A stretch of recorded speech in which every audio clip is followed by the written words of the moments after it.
अस्सलामुअलैकुम। Problem number 46 solve करते हैं यूनिट नंबर 21 का। और इसकी स्टेटमेंट के मुताबिक ये है कि हमारे पास 4 चार्जेस हैं। डायग्राम के अंदर देख लें Q1, Q2, Q3 and Q4। तो क्वेश्चन के अंदर हमें Q1 हमें नज़र आ रहा है। Q1 की वैल्यू क्या है? +2e। तो ये है +2e और Q2 जो है दैट इज -e और Q3 जो है वो है +e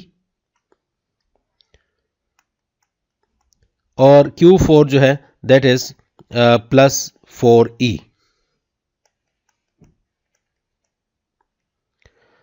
अब हमने क्या करना है? What is the net electrostatic force on particle 1 due to other forces, number B on particle 2 due to other particles.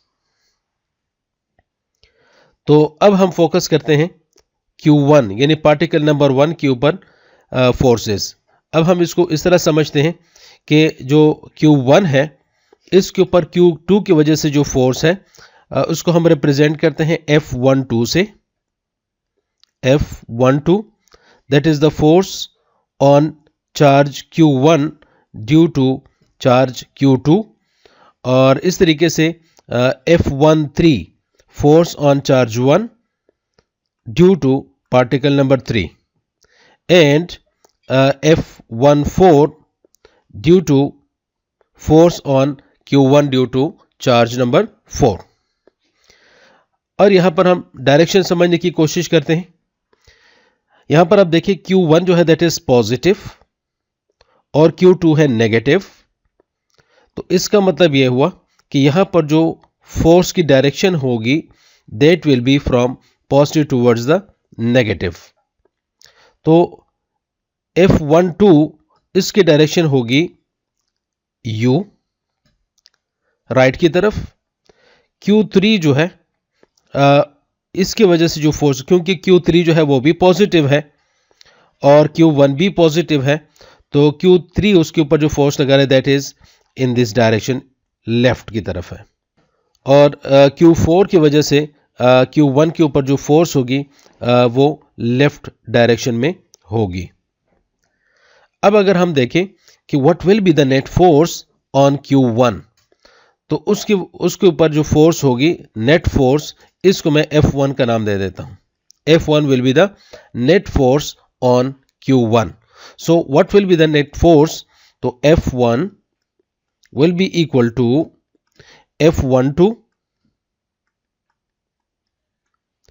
क्योंकि वो राइट की तरफ है, बाकी दो जो है वो लेफ्ट की तरफ है, तो अपोजिट डायरेक्शन में नेगेटिव साइन के साथ लिखेंगे F13 minus F14।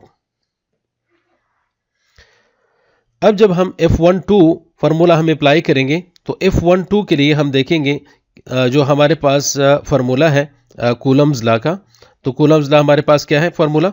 F is equal to K Q1 Q2 over R square. अच्छा, यहां पर एक और चीज कि जो डिस्टेंस है Q1 और Q2 के दरमियान वो क्या है? वो D है। आपको नजर आ रहा है? तो ये है डिस्टेंस D।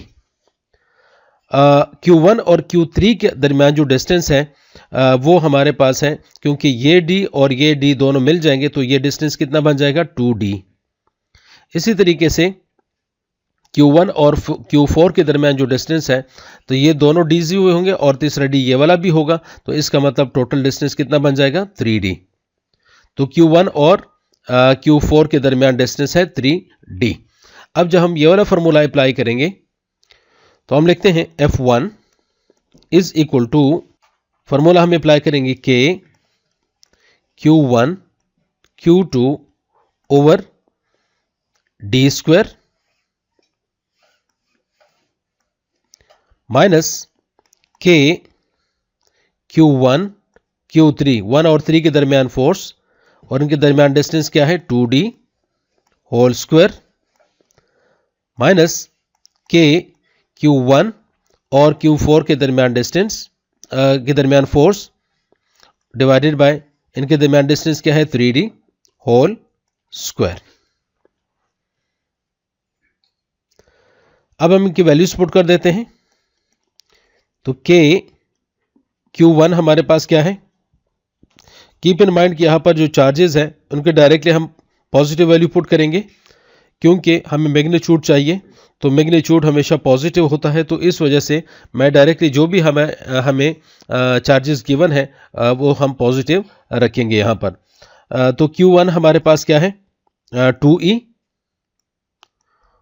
और Q2 जो है -e है, लेकिन यहाँ पर मैं सिर्फ e पुट कर देता हूँ, divided by d square minus k, Q1 है 2e और Q3 हमारे पास क्या है +e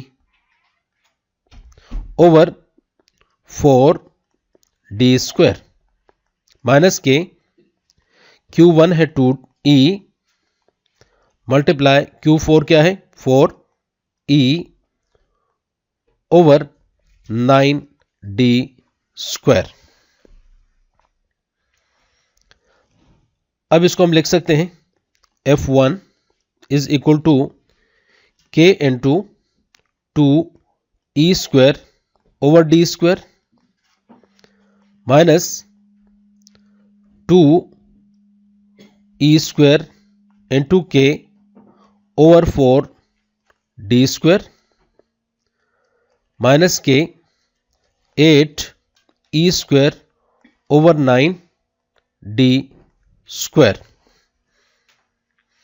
मजीद आसान कर देते हैं, k कॉमन आ सकता है सब में से, e स्क्वायर कॉमन आ सकता है, divided by d square common आ सकता है।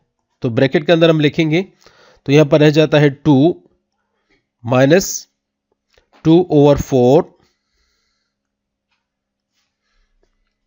Minus 8 over 9। अब एलसीएम लेंगे तो F1 is equal to k e square over d square, LCM आएगा 36।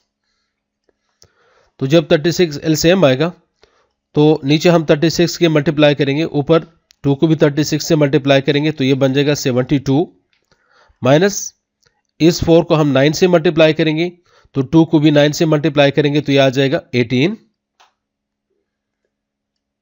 माइनस इस 9 को 4 से मल्टीप्लाई करेंगे तो 8 को भी 4 से मल्टीप्लाई करेंगे 32।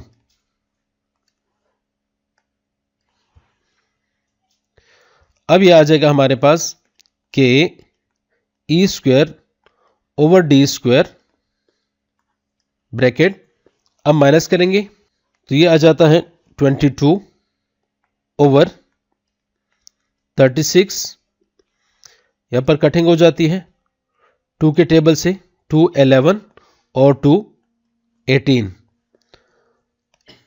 तो force on particle 1 is equal to 11 over 18 into k e square over d square।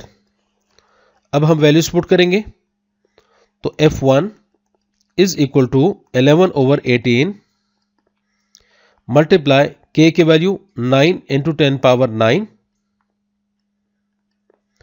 e वो हमें गिवन है charge on electron 1.6 10 power minus 19 whole square divided by d square. तो d हमें गिवन है distance between two charges that is 2 centimetre. तो इसको metre में convert करने के लिए 100 से डिवाइड करेंगे तो 0.02 मीटर्स आ जाएगा। तो 0.02 मीटर स्क्वायर ऐसा यूनिट यूज करेंगे। तो यहां से आ जाएगा F1 इज इक्वल टू, अब यहां पर मैं क्या करता हूं कि ऊपर वाले सारे नंबर्स आपस में मल्टीप्लाई करता हूं, 11 को 9 10 पावर 9 और ये होल स्क्वायर वाली वैल्यू, इन सब को हम मल्टीप्लाई करते हैं तो ये आ जाता है 11 multiply 9 10 power 9 multiply bracket 1.6 10 power minus 19 whole square. तो ये आ जाता है हमारे पास ऊपर 2.5 इंटू 10 पावर -27 ओवर, अब मल्टीप्लाई करेंगे नीचे 18 मल्टीप्लाइड बाय 0.02 स्क्वायर, तो ये आ जाता है 7.2 इंटू 10 पावर -3। अब डिवाइड करते हैं 2.5 10 पावर -27 डिवाइडेड बाय 7.2 10 पावर -3, तो ये आ जाता है answer 3.47 into 10 power -25 Newton. So force on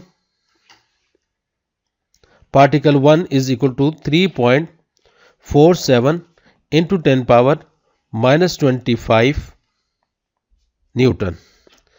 अब डायग्राम के अंदर देखें, क्योंकि फोर्स वेक्टर क्वांटिटी है उसकी कोई डायरेक्शन भी होगी, और ये डायरेक्शन जब हम देखेंगे तो क्योंकि पॉजिटिव आंसर आ गया है, जो पॉजिटिव आंसर आ गया है तो इसका मतलब कि ये अलोंग, क्योंकि हमने इन दो फोर्सेस को कंसिडर किया था, तीन फोर्सेस को, ये और ये, क्योंकि अब पॉजिटिव आंसर आ गया है तो पॉजिटिव वैल्यू हमारे पास किसकी थी, F12 की। तो F12 की डायरेक्शन किस साइड पे है, राइट की तरफ है। राइट डायरेक्शन में क्या है, पॉजिटिव x एक्सेस है, तो प्लस i के साथ। तो इसका मतलब फाइनल आंसर जो हमारा आएगा वो आएगा, इसके ऊपर मैं वेक्टर का साइन लगा दूंगा और इसके साथ i लगा दूंगा, यूनिट वेक्टर। तो 3.47 into 10 power -25 newton in the direction, positive direction of x axis. अब बी पार्ट सॉल्व करते हैं, और इसमें हमने फोकस किया हुआ है कि Q2 के ऊपर क्या नेट फोर्स है। तो Q2 जो है वो सेंटर में है, यहाँ पर आपको नज़र आ रहा है Q2, और Q2 की वजह से जो Q2 के ऊपर जो फोर्स है Q1 की वजह से, दैट इज F21, यहाँ पर मैं लिख देता हूँ F21, और Q2 के ऊपर Q3 की वजह से फोर्स है, इसको मैं लिखता हूँ F23, और force on Q2 due to charge Q4, that is force F24। अब यहाँ पर हम देख रहे हैं कि ये जितनी भी चार्जेस हैं Q1 वो पॉजिटिव चार्ज है, तो जो पॉजिटिव चार्ज है तो उसकी डायरेक्शन क्या होगी, उसकी direction away from the charge होगी, तो ये फोर्स होगी, फोर्स की डायरेक्शन। इट मीन्स कि यहाँ पर मैं शो कर देता हूँ, तो फोर्स की डायरेक्शन ये होगी। Q3 जो है वो भी पॉजिटिव है, अवे फ्रॉम द चार्ज, क्योंकि Q2 का हमने फोकस किया हुआ है तो उसकी डायरेक्शन ये होगी, और Q4 जो है वो भी पॉजिटिव चार्ज है, और उसकी वजह से जो फोर्स होगी वो भी इस डायरेक्शन में होगी। इट मीन्स ये वाली डायरेक्शन फोर्स की होगी। तो यहां पर net force on charge 2 F2 will be equal to, अब दो फोर्स हम प्लस करेंगे, F23 और F24, दोनों की डायरेक्शन सेम है, और इससे माइनस करेंगे F21 को। तो अब हम लिखेंगे, फार्मूला अप्लाई करेंगे कूलम्स लॉ का, दैट इज F23 क्या है, K Q2 Q3 ओवर,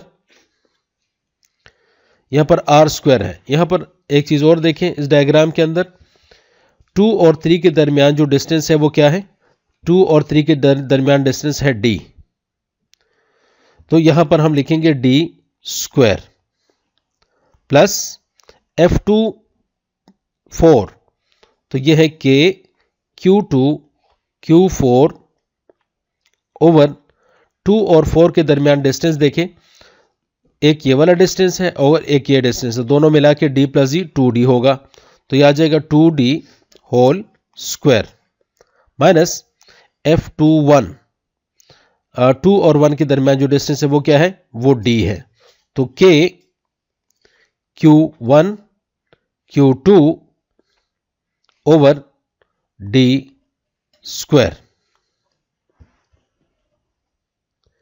अब वैल्यूज पुट कर देते हैं कि Q2 है -E, तो उस तरफ हम चार्ज लिखेंगे E, और Q3 जो है वो भी E है, ओवर d स्क्वायर प्लस के Q2 है E और Q4 है 4E over 4d square minus के Q1 जो है वो 2E और Q2 जो है वो E divided by d square.